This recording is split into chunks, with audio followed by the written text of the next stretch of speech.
കേന്ദ്രീകരിച്ചുകൊണ്ട് അടുത്തൊരു പ്രൊഡക്റ്റ് നമ്മളുടെ ഓൺ ആൻഡ് ഓണിന്റെ വന്നിട്ടുള്ളത്. ഓക്കെ, അതാണ് നമ്മൾക്ക് ആവശ്യമായിട്ടുള്ളതാണ് ഏത് പ്രോട്ടീൻ എന്ന് പറയുന്നത്. ഓക്കെ, നമ്മുടെ ശരീരത്തില് പ്രോട്ടീനും വളരെയധികം ആവശ്യമുണ്ട്. കാരണം പ്രോട്ടീൻ ആണ് building block of our cells. നമ്മളുടെ കോശങ്ങളുടെ നിർമ്മാണത്തില് വലിയ പങ്ക് വഹിക്കുന്നതാണ് പ്രോട്ടീൻ എന്ന് പറയുന്നത്. ഓക്കെ, ഇപ്പം പ്രോട്ടീൻ ഇല്ലാത്ത എന്തെങ്കിലും ശരീരത്തിൽ ഉണ്ടോ എന്ന് ചോദിച്ചാൽ ഇല്ല. എല്ലായിടത്തും പ്രോട്ടീൻ ഉണ്ട്. ഓക്കെ, ഇപ്പൊ നമ്മളുടെ മുടിയിലുള്ള കൊളാജൻ എന്ന് പറയുന്നത് അതിന്റെ കൃത്യമായിട്ട് അതിന്റെ നിർമ്മാണം വേണമെങ്കിൽ പ്രോട്ടീൻ വേണം. ഇനി നമുക്കൊരു രോഗം വരുമ്പോൾ നമ്മളുടെ ശരീരത്തിൽ തന്നെ ആന്റിബോഡി ഉണ്ടാക്കുന്നുണ്ട്. അപ്പൊ ഈ ഒരു ആന്റിബോഡിയാണ് ആ ഒരു രോഗത്തെ, ഇപ്പൊ പനിയൊക്കെ വരുമ്പോഴത്തേക്കും നമ്മളൊന്നും കഴിച്ചില്ലെങ്കിൽ തന്നെ ഉണ്ടാവുന്നുണ്ട്. ഒരു രോഗം വരുമ്പോ ഇപ്പൊ ഒരു പനി, ചെറിയ രീതിയിലുള്ള ഒരു പനി. ഓക്കെ, അപ്പൊ ആ ഒരു പനി വരുമ്പോഴത്തേക്കും അതിന്റെ ഒരു മരുന്ന് കഴിച്ചിട്ട് ഭേദാക്കേണ്ട ആവശ്യമില്ല. നമ്മുടെ ശരീരത്തിൽ തന്നെ മെക്കാനിസം ഉണ്ട് അതിനെ കൺട്രോൾ.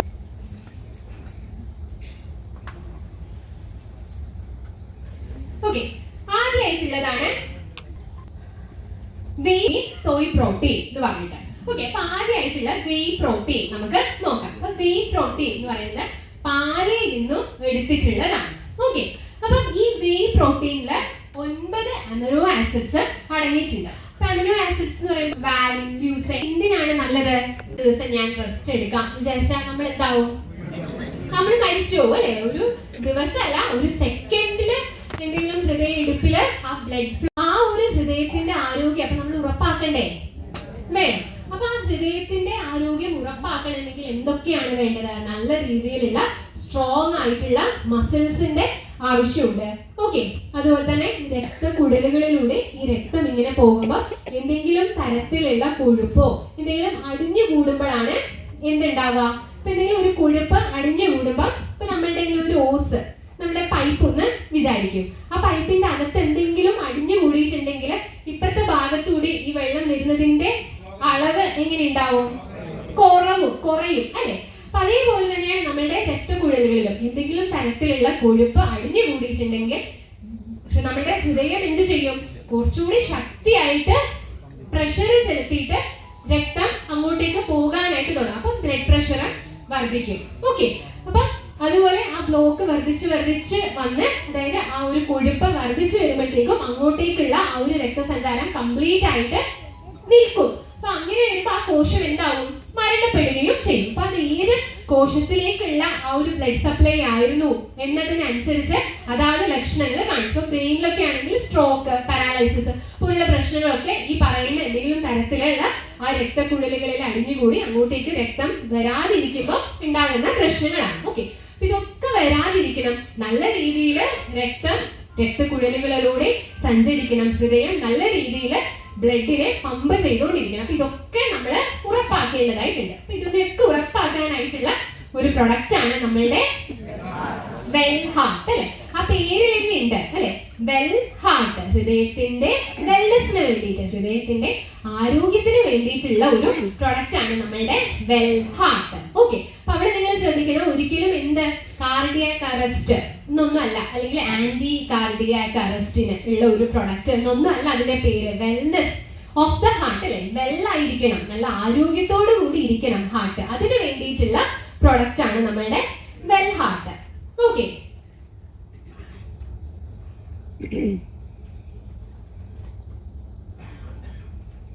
ഓക്കെ, അപ്പം ഇതില് ഉള്ള ഇൻഗ്രീഡിയൻസ്, അതായത് ഇതിലുള്ള ഔഷധങ്ങൾ എന്ന് പറയുന്നത് ആദ്യമായിട്ടുള്ളതാണ് നീർമരുത്. ഓക്കെ, അപ്പൊ ഈ നീർമരുത് എന്ന് പറയുന്നത് അർജുനം എന്ന് പറയും. അപ്പൊ ഈ നീർമരുത് ആയുർവേദത്തില് ഹൃദ്യം എന്ന് പറഞ്ഞിരിക്കുന്നതാണ്. അതായത് ഹൃദയത്തിൽ ചെന്നിട്ടാണ് അതിന്റെ ആക്ഷൻ എന്ന് പറഞ്ഞിട്ടുള്ള ഒരു ഔഷധാണ് ഏത്? നീർമരുത് എന്ന് പറയുന്നത്. അപ്പൊ ആ നീർമരുതാണ് ഇതിലെ സൂപ്പർ സ്റ്റാർ. നമ്മൾ നേരത്തെ ലിവാഗിയിൽ പറഞ്ഞു റേവച്ചീനിയും അതുപോലെ തന്നെ നിലവേപ്പ് അല്ലെങ്കിൽ കാലാമേഘം എന്ന് പറയുന്ന ആ 2 ഔഷധങ്ങളായിരുന്നു. ഇതിലെ സൂപ്പർ സ്റ്റാർ എന്ന് പറയുന്നത് നീർമരുതാണ്. അപ്പൊ നീർമരുത് ഹൃദയത്തിലാണ് അതിന്റെ ആക്ഷൻ. ഹൃദയത്തിന്റെ ആരോഗ്യത്തെ നല്ല രീതിയിൽ നിലനിർത്താനായിട്ട്, സംരക്ഷിക്കാനായിട്ട് സഹായിക്കുന്ന ഒന്നാണ്. ഓക്കെ, പിന്നെ ഉള്ളതാണ് ഇതിലെ ഉലുവ. ഉലുവ ഇട്ട് തിളപ്പിച്ച വെള്ളം ഒക്കെ കുടിക്കാറുണ്ടാവും ഇല്ലേ? എന്താണ് അതിന്റെ കഴിവ്? ഈ കൊളസ്ട്രോളിനെ ഒക്കെ നിയന്ത്രിച്ച് നിർത്താനായിട്ട് സഹായിക്കുന്നതാണ്. ട്രൈഗ്ലിസറൈഡ്സിന്റെ ഒക്കെ അളവിനെ കൃത്യമാക്കി കൊണ്ടുപോകാനായിട്ട് സഹായിക്കുന്നതാണ് നമ്മളുടെ ഉലുവ. പിന്നെ ഇതിൽ പുഷ്കരമൂലം എന്ന് പറഞ്ഞിട്ടുള്ളത് ചേർത്തിട്ടുണ്ട്. അപ്പൊ പുഷ്കരമൂലം അമിതമായിട്ടുള്ള ആ ഒരു കഫം ഒക്കെ ഉണ്ടാവുമ്പോഴത്തേക്കും നമ്മളുടെ സൈഡില് ഒക്കെ വേദന, പാർശ്വഭാഗങ്ങളിലൊക്കെ വേദന ഉണ്ടാവും. അപ്പം ആ ഒരു പാർശ്വഭാഗത്തെ വേദനയ്ക്കൊക്കെ നല്ല ഫലപ്രദമായിട്ടുള്ളതാണ് പുഷ്കരമൂലം. അതുപോലെ തന്നെ ഹൃദയമായിട്ടുള്ളതുമാണ്, ഹൃദയത്തിലാണ് അതിന്റെ ആക്ഷൻ. അപ്പൊ ആ പുഷ്കരമൂലം തുടങ്ങിയിട്ടുള്ള ഔഷധങ്ങളൊക്കെയാണ് ഇതിൽ മെയിൻ ആയിട്ട് ഉള്ളത്. ഓക്കെ, അപ്പൊ ഇത് നമുക്ക് ആർക്കൊക്കെ നൽകാം? ഒരു 25 അല്ലെങ്കിൽ ഒരു 20 രോഗവും നല്ല രീതിയിൽ വളരെ ഫലപ്രദമായിട്ട് ഉള്ള ഒരു എന്താണ് അവർക്ക് ആ ഒരു രോഗത്തിൽ നിന്നുള്ള ഒരു മുക്തി ആ മനുഷ്യന് നൽകാനായിട്ട് കഴിയും എന്നാണ് പറഞ്ഞിരിക്കുന്നത്. അപ്പൊ പനിയെ പറ്റി ആചാര്യൻ ഒരുപാട് പറഞ്ഞിട്ടുണ്ട്, പലതരത്തിലുള്ള പനികളൊക്കെ പറഞ്ഞിട്ടുണ്ട്. അപ്പൊ പനിയുടെ തുടക്കത്തിൽ ആചാര്യൻ പറഞ്ഞിട്ടുള്ളതാണ് ദഹനം കൃത്യമാകാതെ ഇരിക്കുമ്പോൾ നമ്മുടെ ശരീരത്തിലെ അൺഡൈജസ്റ്റഡ്, അതായത് ദഹിക്കാതെ കിടക്കുന്ന ഭക്ഷണം കാലക്രമേണ എന്തായിട്ട് മാറും? വിഷത്തിലേക്ക് പോകും. അപ്പൊ ആയുർവേദത്തിൽ ആമം എന്ന് പറഞ്ഞിട്ടുണ്ട്. ഇപ്പൊ ആമവാദം നിങ്ങൾക്ക് അറിയാം അല്ലെ? ആമവാദത്തിലൊക്കെ ഈ ഒരു പ്രശ്നമാണ് ഉണ്ടാവുന്നത്. അപ്പൊ പനിയില് ആദ്യം ഈ ആമം ഇങ്ങനെ ദഹിക്കാതെ കിടക്കുന്ന ആ ഒരു ഭക്ഷണത്തെ കൃത്യമായിട്ട് പചിപ്പിക്കണം. അപ്പൊ അതിന് വേണ്ടിയിട്ടുള്ള ദീപന പാചനങ്ങളായിട്ടുള്ള ഔഷധങ്ങളാണ് ഒരു പനിയില് ആദ്യമായിട്ട് നൽകേണ്ടത്. അപ്പം എന്തുകൊണ്ടും ഏതൊരു ആളുടെ ഇപ്പൊ എന്തൊരു രോഗത്തിലാണെങ്കിലും ഇത്തരത്തിൽ നമ്മൾ കഴിക്കുന്ന ഭക്ഷണം ദഹിക്കാതെ ശരീരത്തിൽ കിടക്കുന്നുണ്ടാവും. ഓക്കെ, അപ്പൊ ഫസ്റ്റ് ആയിട്ട് എന്താണ് ആ ഒരു ദഹനം കൃത്യമാക്കുക എന്നുള്ളതാണ് ഏറ്റവും ആദ്യം ഉറപ്പ് വരുത്തേണ്ടത്. അപ്പൊ നല്ല രീതിയിലുള്ള ഒരു ദഹനത്തിന് വേണ്ടിയിട്ടുള്ള ഒരു പ്രൊഡക്റ്റ് ആണ് അടുത്തത്. അതേതാ? 3 ഇമ്മ്യൂണോപ്രീക്കേഴ്സ്. നിങ്ങൾ ഭയങ്കര പുലികളാണല്ലോ.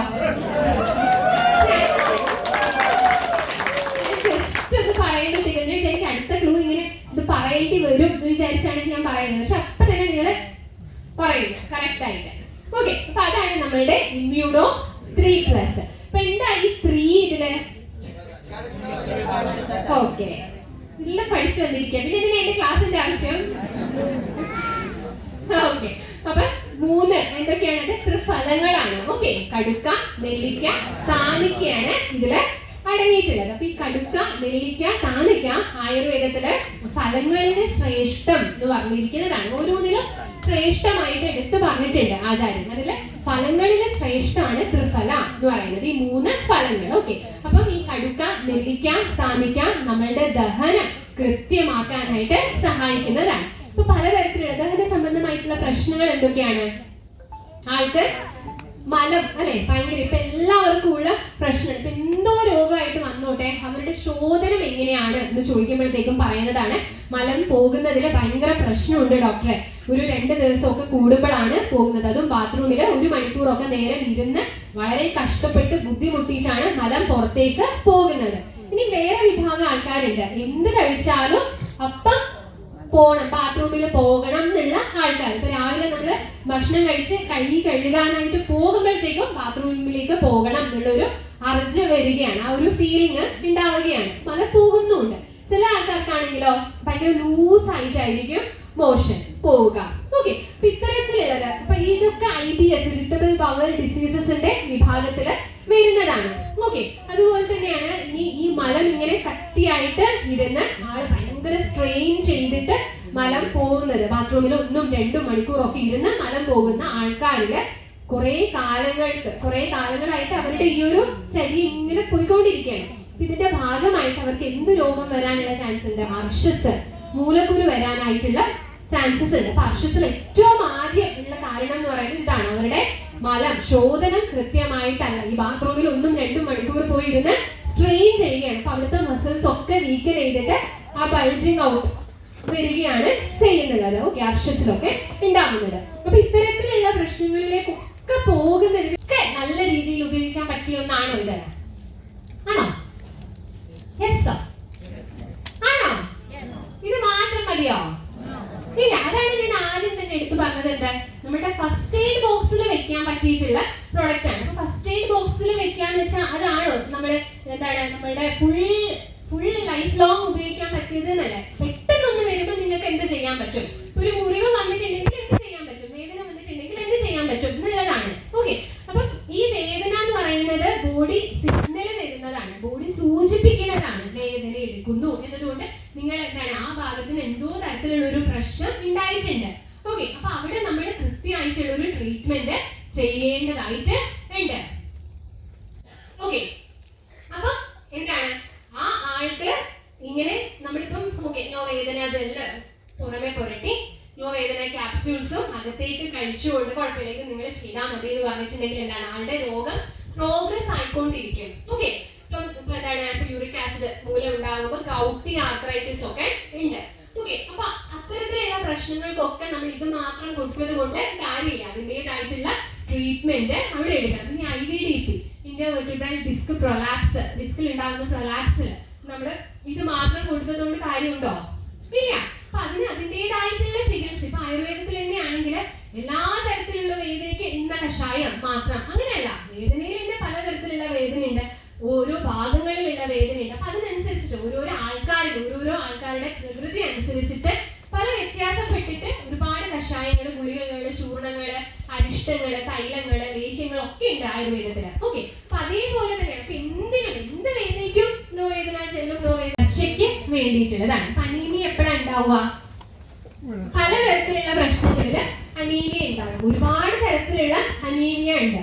അയൺ ഡെഫിഷ്യൻസി അനീമിയ ഉണ്ട്, അതായത് ഇരുമ്പിന്റെ അംശം ശരീരത്തിൽ കുറയുമ്പോൾ ഉണ്ടാകുന്ന അനീമിയ ഉണ്ട്. ന്യൂട്രീഷണൽ ഡെഫിഷ്യൻസി അനീമിയ ഉണ്ട്, നമ്മുടെ ശരീരത്തിൽ കൃത്യമായിട്ടുള്ള ഒരു പോഷകം കിട്ടാതെ വരുമ്പോൾ അനീമിയ എന്താണ് രക്തത്തിന്റെ ഉൽപാദനം, HBന്റെ പ്രൊഡക്ഷൻ ആന്തരിക അവയവങ്ങളിൽ എന്തെങ്കിലും ഒരു ഇഞ്ചുറി സംഭവിച്ചിട്ടുള്ളപ്പോൾ ആന്തരിക അവയവത്തിൽ നിന്നും ബ്ലീഡിംഗ് ഉണ്ടാവും. അപ്പൊ അങ്ങനെ ബ്ലീഡിങ്ങിലൂടെയും എന്തുണ്ടാവാം? അനീമിയ ഉണ്ടാവാം. ഈ പറഞ്ഞ എല്ലാത്തിന്റെയും ഒരു ഉത്തമ പരിഹാരമാണ് ഫീലിംഗ് എന്ന് ഞാൻ പറഞ്ഞ കറക്റ്റ് ആണോ? അല്ല. അയൺ ഡെഫിഷ്യൻസി, ഇരുമ്പിന്റെ അംശം കുറഞ്ഞിട്ടുണ്ടാകുന്ന അനീമിയയില് ഇത് നല്ല രീതിയിൽ എഫക്റ്റീവ് ആണ്. ഇനി ഞാൻ ഈ പറഞ്ഞതുപോലെ ഇപ്പൊ ഒരാള് നിങ്ങളുടെ അടുത്ത് വരികയാണ്, എനിക്ക് HB നന്നായിട്ട് കുറവുണ്ട്. ഓക്കെ, 10-11 നിൽക്കുന്നത്. ഓക്കെ, 10 താഴെയാണെങ്കിൽ വളരെ പ്രശ്നമുള്ളതാണ്. ഓക്കെ, അപ്പൊ 10-11 നിൽക്കുന്നത് എന്റെ HB ഹീമോഗ്ലോബിന്റെ ലെവല്. അപ്പൊ നിങ്ങൾ ഫീലിംഗ് കൊടുത്തു. ഓക്കെ, ആളോട് ഫീലിംഗ് കൊടുത്ത് ലിക്വിഡ് 1 to 2 ടീസ്പൂൺ വെച്ച് കുടിക്കാനായിട്ട് നിർദ്ദേശിച്ചു. അപ്പൊ ഒരാഴ്ച കഴിഞ്ഞിട്ട് പിന്നെയും ആ ആൾ എന്താക്കി HB ടെസ്റ്റ് ചെയ്തു, അല്ലെങ്കിൽ പിന്നെയും ആൾക്ക് ഭയങ്കരത്തില് ക്ഷീണം. ഈ അനീമിയൊക്കെ വരുമ്പോഴുള്ള ലക്ഷണങ്ങൾ എന്താണ്? നമ്മൾ ഈ ഒരു 5 സ്റ്റെപ്പ് കയറി വരുമ്പോഴത്തേക്കും ആൾക്ക് വല്ലാണ്ട് കിതപ്പ് ഉണ്ടാവും. പിന്നെ നമ്മൾ ആളെ കാണുമ്പോൾ തന്നെ മനസ്സിലാവും, മുഖമൊക്കെ ഭയങ്കര എന്താണ് വെളുത്തിട്ട് ഭയങ്കരത്തിന് വേണ്ടിയിട്ടുള്ളതാണ്. ഈ തൈറോയിഡിന്റെ ഹെൽത്ത് ആവശ്യമുണ്ടോ? തൈറോയിഡ് അത്രയൊക്കെ നമ്മുടെ ശരീരത്തിൽ ചെയ്യുന്നുണ്ടോ? കേട്ടോ, ഒരുപാട് കർമ്മങ്ങൾ ഇപ്പൊ മെറ്റബോളിസം കൃത്യമാക്കി നടത്തുന്നതില്, ശരീരത്തിന്റെ താപനില കൃത്യമാക്കി കൊണ്ടുപോകുന്നതില് ഒക്കെ വലിയ പങ്ക് വഹിക്കുന്ന ഒന്നാണ് തൈറോയിഡ്. ഓക്കെ, ഒരു പൂമ്പാറ്റയുടെ ആകൃതിയിലുള്ള ഒരു ചെറിയൊരു ഗ്രന്ഥിയാണ് തൈറോയിഡ്. ഓക്കെ, അപ്പൊ അതിന്റെ പ്രശ്നങ്ങൾ നമ്മളുടെ എന്താണ് ഹാർട്ട് റേറ്റ് കൃത്യമാക്കുന്നതില്, നമ്മുടെ ശ്വാസം ഇടിപ്പ് കൃത്യമാക്കുന്നതില് ഒക്കെ വലിയ പങ്ക് വഹിക്കുന്നതാണ് നമ്മളുടെ തൈറോയിഡ്. അപ്പൊ തൈറോയിഡിന് പ്രശ്നങ്ങൾ ഉണ്ടാവാനുള്ള 2 പ്രശ്നങ്ങളാണ് ഹൈപ്പർ തൈറോയിഡിസവും അതുപോലെ തന്നെ ഹൈപ്പോ തൈറോയിഡിസം. ഹൈപ്പർ തൈറോയിഡിസത്തിൽ എന്താ ഉണ്ടാവുന്നത്? നമ്മളുടെ തൈറോയിഡ് ഉൽപ്പാദിപ്പിക്കുന്ന ആ ഒരു ഹോർമോൺസ് ഉണ്ട്, അതിന്റെ അളവ് T3 T4 തുടങ്ങിയിട്ടുള്ള ഹോർമോൺസിന്റെ ഒക്കെ അളവ് എന്താണ്? കൂടുതലാണ് ഹൈപ്പറിൽ. ഓക്കെ, അപ്പൊ ഹൈപ്പറിൽ കൂടുതലായിട്ടും അവർക്ക് എന്താണ് ചെറിയൊരു ചൂടൊക്കെ വരുമ്പോഴത്തേക്കും ആള് ഭയങ്കരത്തിൽ വിയർക്കാനായിട്ട് തുടങ്ങും. അമിതമായിട്ടുള്ള ഒരു വിയർപ്പ് ആണ് ഹൈപ്പർ തൈറോയിഡിസത്തിൽ മെയിൻ ആയിട്ട് ഉള്ളത്. അതുപോലെ തന്നെ ആൻസൈറ്റി, എന്താണ് ടെൻഷൻ ഉണ്ടാകും, മുടി കൊഴിച്ചിൽ ഉണ്ടാകും, അതൊക്കെയാണ് ഉള്ളത്.